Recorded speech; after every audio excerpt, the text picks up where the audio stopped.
Kisah Sang Penakluk. Sebelum lanjut, bagi yang belum subscribe Cafe Novel, silahkan subscribe dan aktifkan lonceng notifikasi supaya tidak ketinggalan update terbaru dari kami.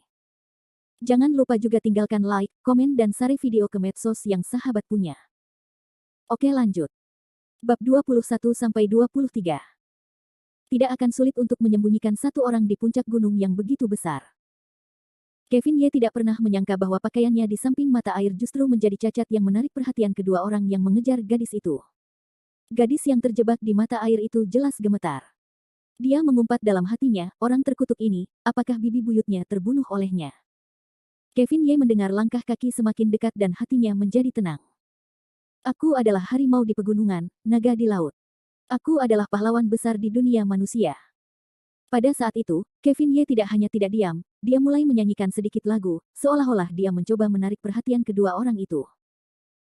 Gadis di dalam air itu terkejut, ekspresinya menegang, tangan kecilnya meraih pinggang Kevin Ye dan meremasnya dengan kuat, menyebabkan wajah Kevin Ye berubah karena kesakitan.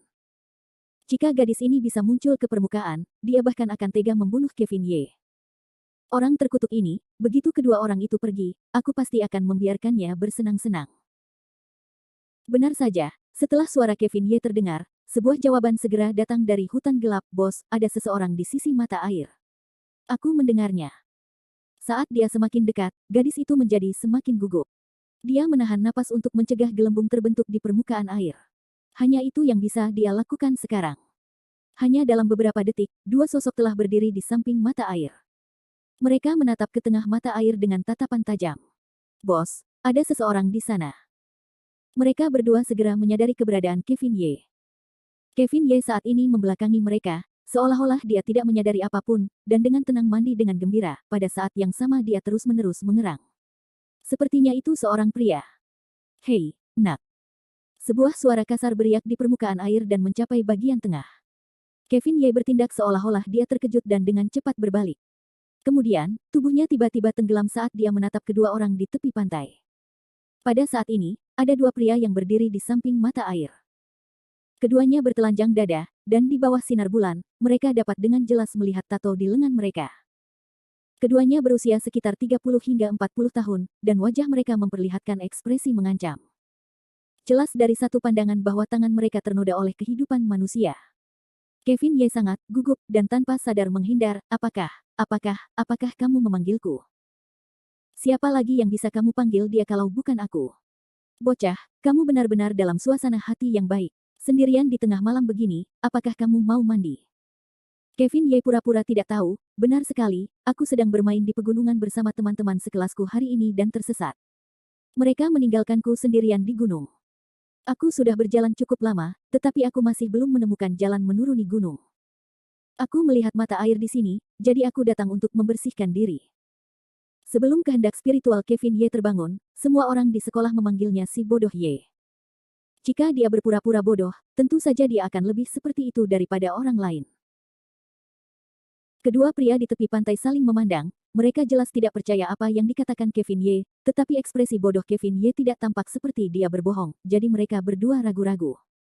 Bos, apakah menurutmu anak ini punya masalah? Lao Er bertanya kepada bos. Mata bos menyipit, ekspresinya dingin saat dia berbicara ke arah Kevin Ye yang ada di dalam air. Nak, apakah kamu baru saja melihat seorang wanita lewat di sini? Wanita. Kevin Ye pura-pura bodoh dan mengusap kepalanya. Tidak, aku selalu menjadi satu-satunya orang di sini. Mereka berdua menatap permukaan air, seolah-olah tidak ada yang salah dengan itu, dan berkata, Lao Er, sepertinya tidak ada yang salah dengan anak ini.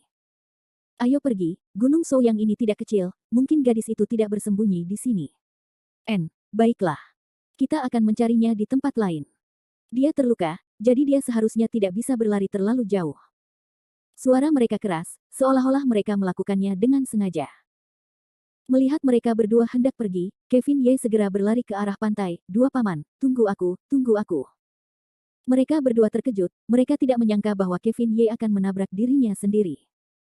Berbalik untuk melihat Kevin Ye, mereka sangat terkejut. Kevin Ye berjalan ke pantai dalam beberapa langkah, dia segera mengenakan pakaiannya dan tertawa, dua pamanku, apakah kalian akan turun gunung? Turunkan aku tidak tahu kemana kalian akan pergi.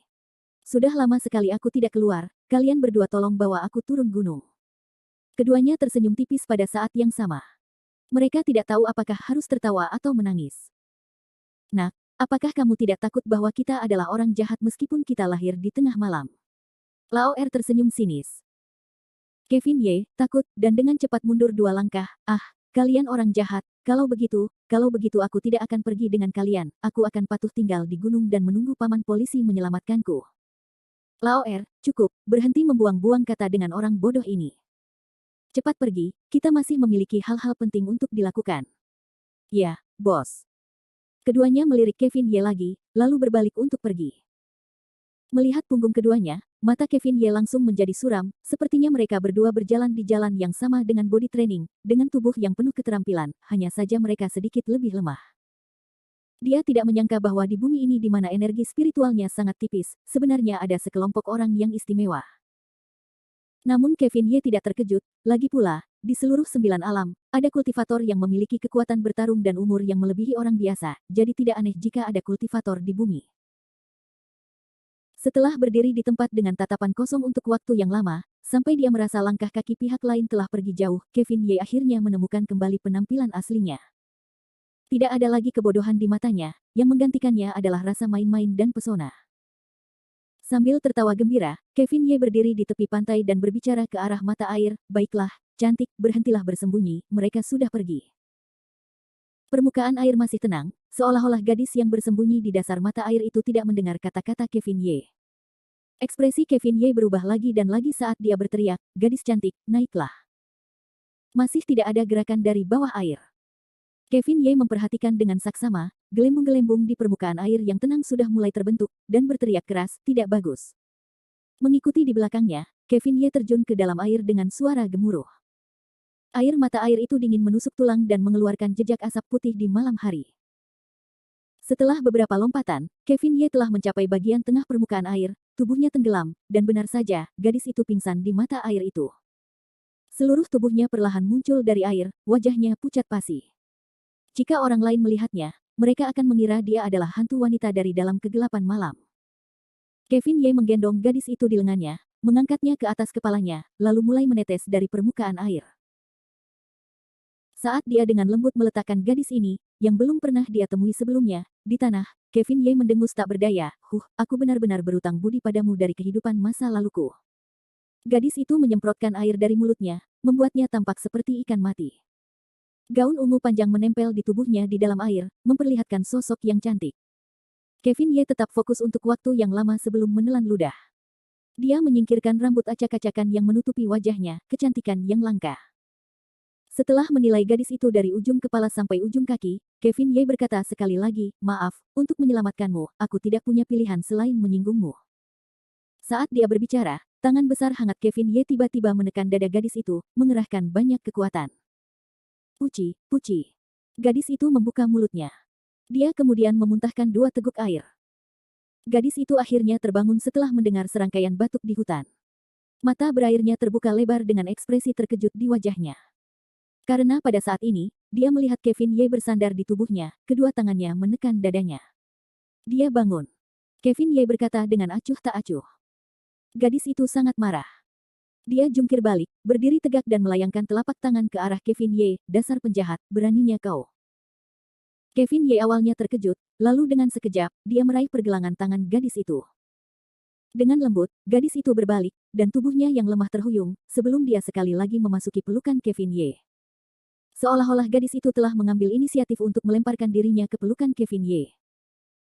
Kevin Ye tertawa getir, "Hei, cantik. Aku menyelamatkanmu karena kebaikan hatiku, bukan saja kau tidak berterima kasih padaku, kau malah menyerangku tiba-tiba, tidakkah kau pikir kau bersikap masuk akal?" "Terima kasih. Bibi, aku berterima kasih kepada seluruh keluargamu." Gadis itu meronta beberapa kali, tetapi tidak berhasil melepaskan diri dari pelukan Kevin Ye. Bahkan, seluruh tubuhnya tidak bisa menahan diri untuk tidak bergesekan dengannya, membuat Kevin Ye bereaksi sedikit wajar. Gadis itu juga merasa ada yang tidak beres jadi dia langsung berhenti. Wajahnya memerah dan dia menggertakkan giginya. "Katakan, cantik, kau terluka, jadi aku sarankan kau untuk tidak bergerak. Carilah tempat yang tenang dan aku akan mengobatimu. Kalau tidak, meridianmu tidak akan pernah pulih." Gadis itu terkejut, lalu menatap Kevin Ye dengan tidak percaya, apa yang baru saja kau katakan, kau bisa menyembuhkan lukaku. Tentu saja, menurutku, itu hanya masalah kecil. Bahkan jika kau membual, jangan tersipu. Gadis itu membungkam bibirnya dan mendengus. Kerusakan pada meridiannya yang disebabkan oleh Saoyang Triple Burning Hand merupakan cedera yang sangat serius. Di dunia ini, hanya ada sedikit orang yang bisa mengobati cedera seperti itu. Namun, bagi seorang abadi tingkat tinggi seperti Kevin Ye, ini hanyalah sepotong kue. Bagaimanapun, di dunia abadi, selama seseorang tidak mati, itu adalah masalah kecil. Bahkan jika itu masalahnya, selama jiwa yang tersisa masih ada beberapa yang bisa diselamatkan. Percaya atau tidak? Jika kamu percaya padaku, aku akan mengobatinya untukmu. Jika kamu tidak percaya padaku, maka lakukan apapun yang kamu inginkan. Ada pepatah di dunia abadi yang sangat bagus. Obat tidak dapat dibuka dengan mudah, dan dao tidak dapat diwariskan. Bahkan jika mereka tidak mempercayaimu, Kevin Ye tidak akan mengamuk. Bisakah kamu membiarkanku pergi dulu? Gadis itu merasa malu, dia merasa tidak nyaman dalam pelukan Kevin Ye, lalu memikirkan apa yang dilihatnya di bawah air, wajahnya memerah, dan perasaan aneh menyebar ke seluruh tubuhnya. Baru saat itulah Kevin Ye menyadari sesuatu, dan dia langsung tertawa polos dan melepaskan gadis itu, maaf, aku benar-benar minta maaf, aku minta maaf. Gadis itu menundukkan kepalanya sedikit, melirik Kevin Ye, dan mengamatinya dengan saksama. Di bawah cahaya bulan, pemuda di depannya memiliki kulit seputih batu giok. Fitur-fiturnya tegas dan matanya begitu menawan sehingga orang-orang tidak bisa tidak ingin melihatnya beberapa kali lagi. Dia cukup tampan. Dia tanpa sadar memikirkannya, tetapi dengan sangat cepat, dia menggelengkan kepalanya, menyingkirkan pikirannya yang berantakan, dan menatap Kevin Ye dengan serius, bisakah kamu benar-benar menyembuhkan lukaku? Tentu saja. Itu anak anjing yang berbohong padamu. Melihat ekspresi tulus Kevin Ye, gadis itu tampak percaya tetapi tidak percaya, bagaimana kamu ingin menyembuhkan penyakitku? Kevin Ye tertawa sinis, baiklah, lepaskan pakaianmu terlebih dahulu. Gah. Bab 22. Apa? Bajingan, berandal, mesum. Aku tahu kau tidak sebaik itu dan kau bahkan mengatakan kau bisa menyembuhkan luka. Menurutku, kau hanyalah pencuri cabul yang tidak tahu malu. Ini membuatku kesal, ini membuatku kesal. Gadis itu sangat marah hingga menghentakkan kakinya saat mendengar permintaan Kevin Ye. Kevin Ye tidak pernah menyangka bahwa pihak lain akan bereaksi sebesar itu, karena ia dengan malu mencubit ujung hidungnya. Namun, memikirkannya lagi, permintaan Kevin Ye terlalu tiba-tiba. Tidak peduli siapa yang mendengarnya, Dewa Tiga Mayat pasti akan melompat, belum lagi gadis kecil di depan Kevin Ye. Gadis itu juga sedikit kasar. Setelah memarahi untuk waktu yang lama, Kevin Ye tidak membalas satu pun dari mereka, dan kemarahan gadis itu juga sedikit berkurang. Kau merasa bersalah, mengapa kau tidak mengatakan apa-apa? Kevin Ye tertawa senang, gadis cantik, kau sudah selesai berteriak. Kalau begitu izinkan aku mengucapkan beberapa patah kata. Katakan padaku, mari kita lihat apakah kau masih bisa mengucapkan kata-kata seperti itu.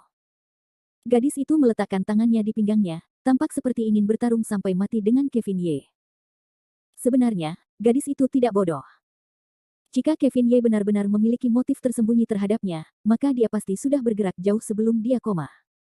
Dia sendiri koma karena kekurangan oksigen dan tidak punya cara untuk melawan. Dia bisa saja membiarkan Kevin Ye melakukan apapun yang dia inginkan, dan itu akan menjadi waktu terbaik untuk melakukannya. Namun, fakta membuktikan bahwa Kevin Ye tidak melakukan itu. Jadi, gadis itu ingin melihat apa yang sedang dilakukan pemuda di hadapannya.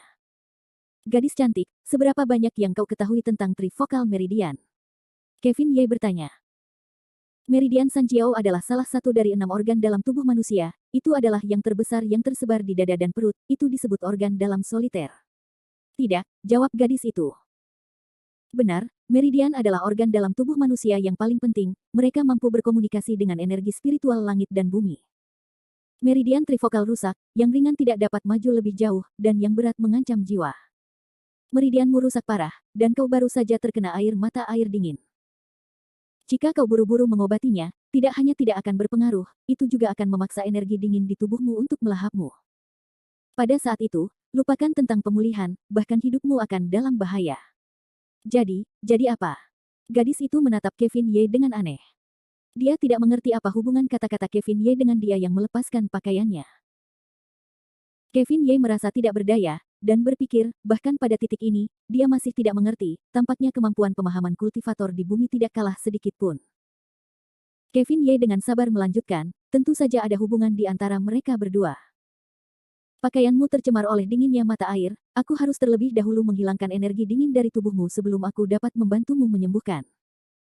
Jika kamu mengenakan pakaian, energi dingin tidak dapat menghilang, yang mana akan merusak efek penyembuhan. Wanita itu linglung sejenak. Apa yang kamu katakan, sepertinya masuk akal.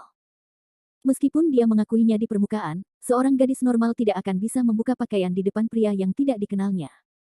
Setelah ragu-ragu sejenak, gadis itu menggigit bibirnya dengan ragu. Kevin Ye tidak berdaya, dan dia menyerah. Bagaimana dengan ini? Jika kamu tidak percaya padaku, kamu bisa menggunakan sesuatu untuk menutupi mataku. Aku berjanji tidak akan mengintip. Dengan mata tertutup. Lalu bagaimana kamu akan mengobatinya? Gadis itu bertanya. Jangan khawatir, aku punya metodeku sendiri. Kevin Ye berkata dengan percaya diri. Sejujurnya, sebagai orang nomor satu yang abadi di alam sembilan, Kevin Ye bukan hanya seorang kultivator jenius, tetapi juga seorang jenius dalam pemurnian pil dan formasi susunan. Dapat dikatakan secara terus terang bahwa dia adalah seorang jenius mutlak di dunia abadi. Karena dia sedang memurnikan alat sihir, orang-orang di dunia abadi semuanya memperebutkannya. Ini adalah tanda yang jelas. Sambil menggertakkan giginya, gadis itu melirik Kevin Ye dan mendengus, tidak perlu menutup matamu. Kau berbaliklah dulu. Kevin Ye tersenyum dan berbalik. Gadis itu menatap punggung Kevin Ye dan bergumam pada dirinya sendiri untuk beberapa saat. Kemudian, dia membuka kancing gaunnya. Gaun ungu panjang itu perlahan-lahan terlepas dari tubuh gadis itu, mencapai pinggangnya. Gadis itu bergumam pada dirinya sendiri, nyawa bibiku sangat berharga. Jika aku dibunuh olehmu dengan mata tertutup, bukankah itu berarti aku akan kehilangan nyawaku? Sungguh beruntung kau, bajingan kecil. Mendengar kata-kata gadis itu, Kevin Ye merasa itu lucu dan tidak bisa menahan tawa keras. Kerusakan pada meridian Triad Saoyang memang menjadi masalah pelik di bumi. Jika bukan karena janji Kevin Ye untuk menyembuhkannya, gadis itu tidak akan mengambil risiko ini bahkan jika dia dipukuli sampai mati. Lagi pula, bagi seorang kultivator, apakah dia bisa meningkat pesat atau tidak adalah hal yang sangat penting. Baiklah, kamu bisa berbalik sekarang. Suara gadis itu terdengar malu-malu. Kevin Ye perlahan berbalik dan langsung tertegun. Gadis itu membelakangi Kevin Ye. Cahaya bulan menyinari bahunya yang seputih salju, membuatnya tampak sangat cantik. Lihatlah, ini seharusnya berhasil.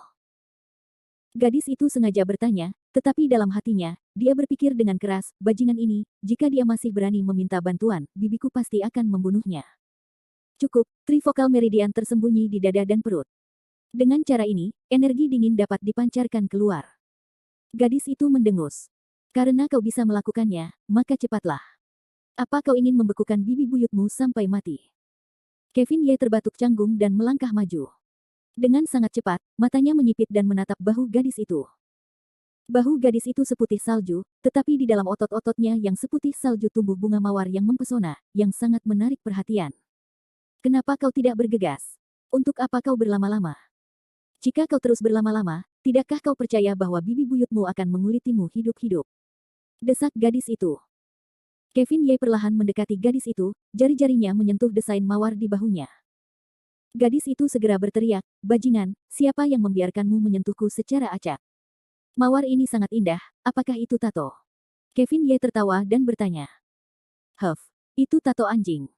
Apakah tubuh bibi buyutku semudah itu untuk ditunjukkan kepada orang lain? Ini adalah sesuatu yang sudah ada sejak lahir. Setelah terdiam sejenak, gadis itu melanjutkan, hei, apakah kamu tahu bagaimana memperlakukanku atau tidak? Bibiku memperingatkanmu, jika kau berani macam-macam denganku, aku akan memastikan kau mati dengan menyedihkan. Kevin Ye mengerutkan bibirnya dan tertawa, berpikir, bibi ini benar-benar memiliki temperamen yang berapi-api. Baiklah, ini dia. Ketika dia selesai berbicara, telapak tangan hangat Kevin Ye tiba-tiba menyentuh punggung gadis itu, dan gelombang energi spiritual perlahan mengalir dari tengah telapak tangan Kevin Ye menuju punggung gadis itu.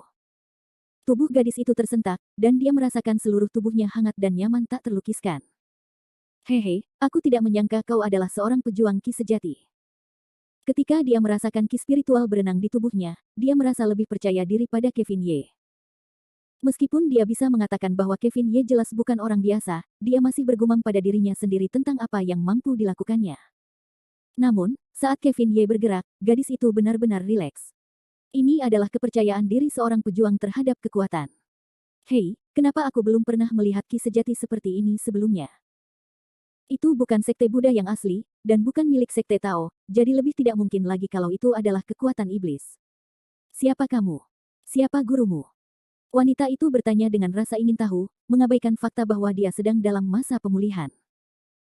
Kevin Ye terkekeh, dan berpikir ini adalah sekte utama dari warisan kuno, lagu satu nafas asal campuran, bagaimana mungkin si rambut kuning kecil sepertimu bisa mengetahuinya. Namun, Kevin Ye masih menggoda gadis itu dengan sengaja, namaku bukan Hei, namaku Kevin Ye dan aku masih punya beberapa wanita cantik. Ketika bertanya kepada orang lain tentang sekte itu, kau seharusnya memperkenalkan dirimu terlebih dahulu, kau bersikap sangat kasar dengan cara ini. Sejujurnya, setelah berbicara denganmu begitu lama, menyelamatkanmu dan menyembuhkan luka-lukamu, aku masih belum tahu namamu. Gadis itu terdiam dengan gagah berani. Namaku Mia Nangong, kau bisa memanggilku Nangong, atau kau bisa memanggilku Mia. Mengenai sekte kami, aku tidak bisa memberitahumu itu. Kevin Ye gembira, berpikir gadis yang sangat lugas. Aku akan memanggilmu Mia. Hebat, aku ingin bertanya, apakah kau kenal dua orang yang mengejarmu tadi? Kevin Ye sangat tertarik pada dua pria tadi. Mia Nangong menggertakkan giginya dan mendengus, aku tahu, tentu saja aku tahu. Salah satu dari mereka bernama Tugang, yang lain bernama Tumeng, mereka berdua bukan orang baik. Huff, jika bukan karena Bibi terluka, hanya mereka berdua saja yang berani bertindak begitu sombong. Ketika luka Bibi pulih, aku harus pergi ke Lin Hai untuk menemukan kedua orang itu untuk pulih.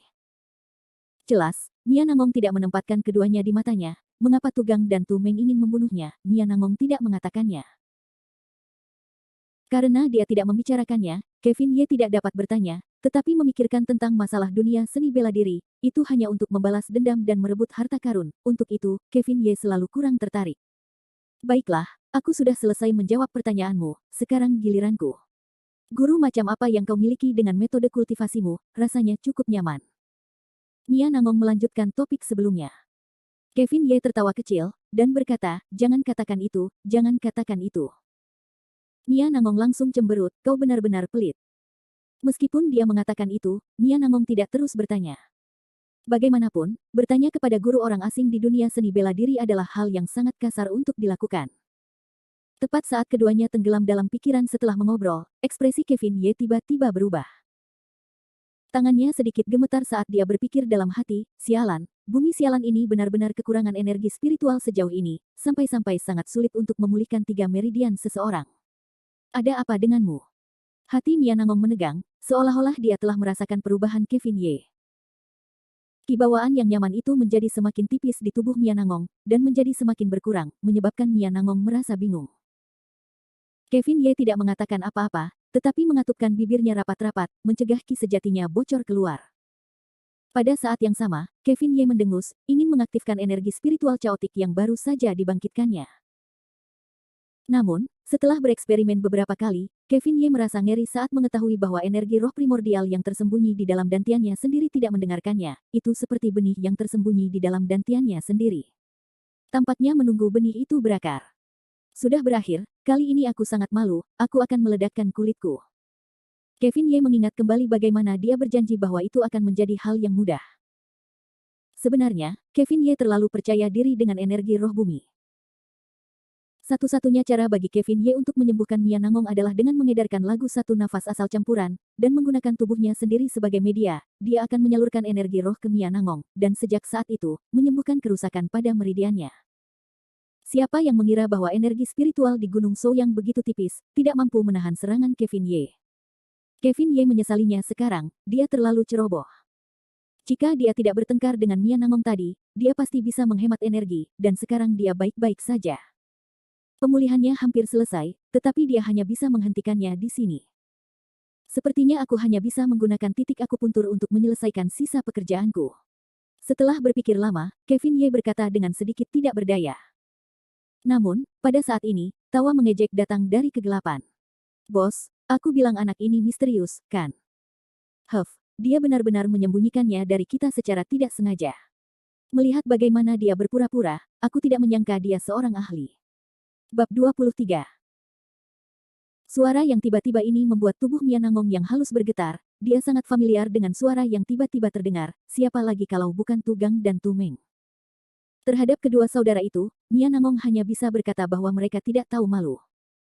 Kevin Ye tidak pernah menyangka bahwa kedua orang ini akan benar-benar kembali dan kebetulan berada di saat kritis di mana dia akan mengobati luka Mia Nangong. Dia mengumpat dalam hatinya, sial, aku terlalu asyik mengobrol dengan seorang wanita cantik tadi sehingga aku tidak memperhatikan mereka berdua. Sialan. Menghadapi Tugang dan Tumeng yang tiba-tiba bergegas kembali, keduanya sangat gugup.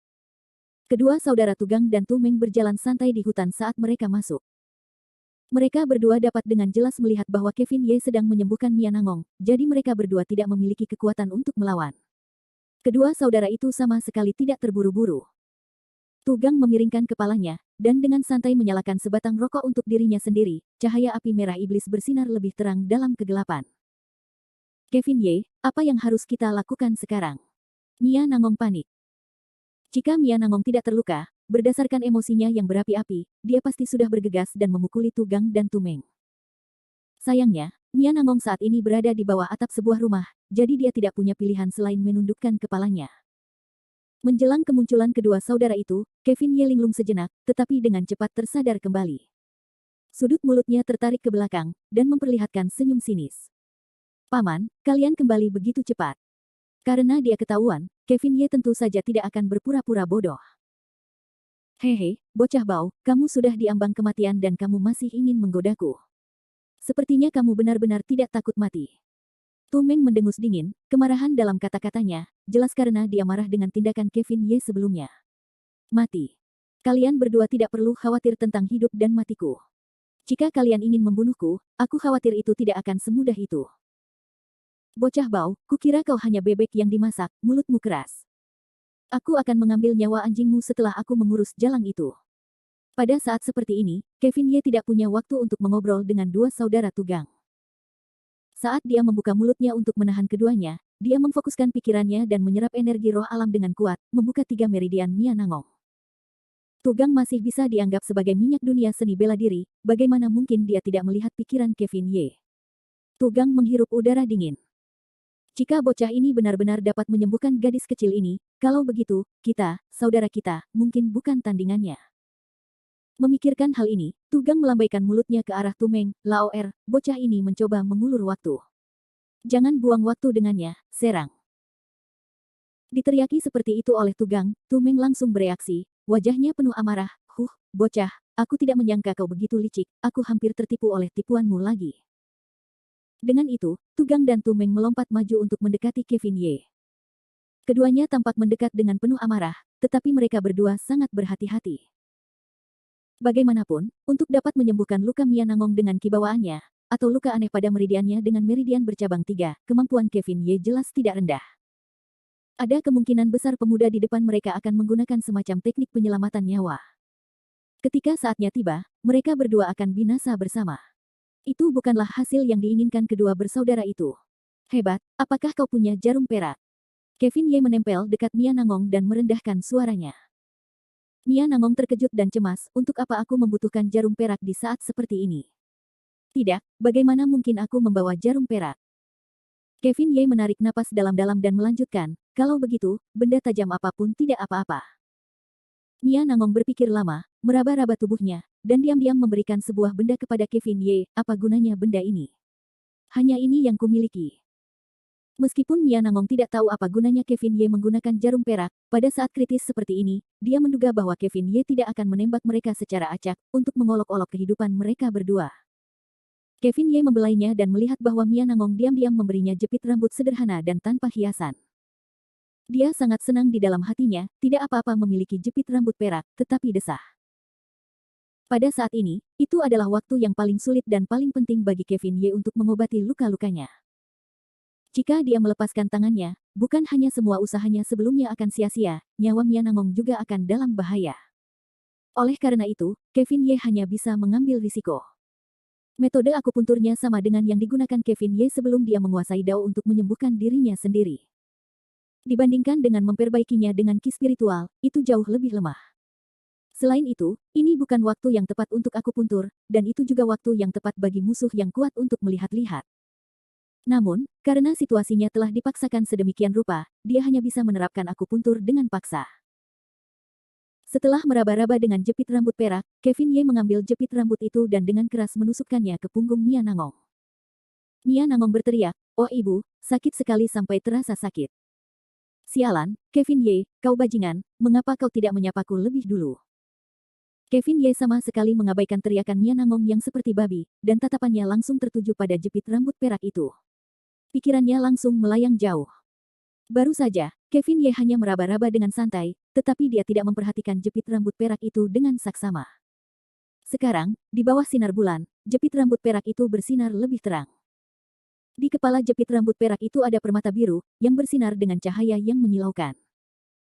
Kevin Ye mengeluarkan desisan dingin, dan bertanya dengan lembut, selangkah demi selangkah, goyangkan jepit rambut Lin Sailing alam langit yang mendalam.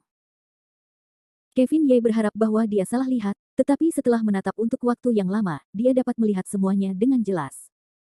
Memang benar bahwa dia sedang menggoyangkan jepit rambut alam langit yang mendalam Lin Sailing, tanpa diragukan lagi. Hal ini menyebabkan gelombang besar muncul di hati Kevin Ye. Mungkinkah kamu benar-benar setuju dengan apa yang dikatakan orang tua itu, bahwa pemilik 12 bunga dan pemilik 12 bunga juga telah turun ke dunia fana? Kevin Ye berpikir dengan kaget. Tepat saat Kevin Ye sedang linglung, Tugang tiba-tiba merasa bahwa sebuah kesempatan telah datang. Ia berteriak pada Tumeng, "Lao Er, sudah waktunya, bocah itu akan segera mati, kita saudara akan menyerang bersama dan membunuhnya." Awalnya, Tugang masih takut padanya, tetapi sekarang setelah ia memiliki kesempatan langka ini, bagaimana ia bisa melepaskannya? Dua sosok segera menyerbu ke arah Kevin Ye, dan membunuh Kevin Ye terlebih dahulu. Ketika proses penyembuhan terganggu, Mia Nangong pasti akan menderita serangan balik, dan akan terluka parah. Pada saat itu, bukankah kedua saudara itu akan memiliki keputusan akhir? Kevin Ye, mereka di sini, Kevin Ye. Melihat mereka berdua bergegas ke arahnya, Mia Nangong sangat cemas, tetapi ia tidak bisa bergerak, dan hanya bisa khawatir.